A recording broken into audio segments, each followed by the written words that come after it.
أعوذ بالله من الشيطان الرجيم. بسم الله الرحمن الرحيم. يا أيها الذين آمنوا كتب عليكم القصاص في القتلى، الحر بالحر والعبد بالعبد والأنثى بالأنثى،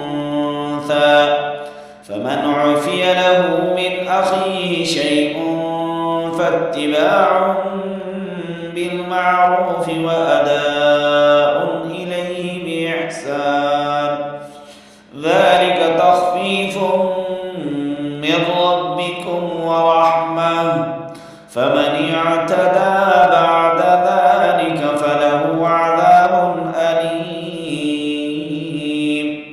ولكم في القصاص حياة يا أولي الألباب لعلكم تتقون.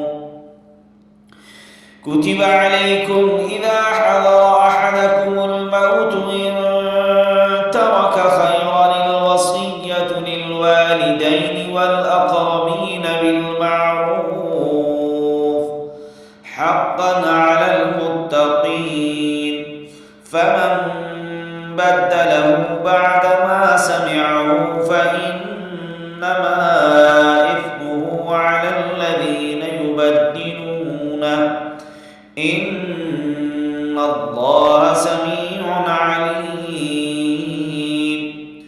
فمن خاف من موص جنفا أو إثما فأصلح بينهم فلا إثم عليه، إن الله غفور رحيم. يا أيها الذين آمنوا كتب عليكم الصيام كما كتب على الذين من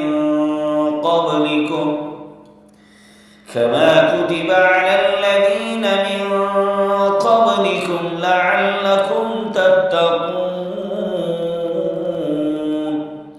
أياما معدودات، فمن كان منكم مريضا أو على سفر فعدة من أيام أخر، وعلى الذين يطيقونه فدية طعام مسكين، فمن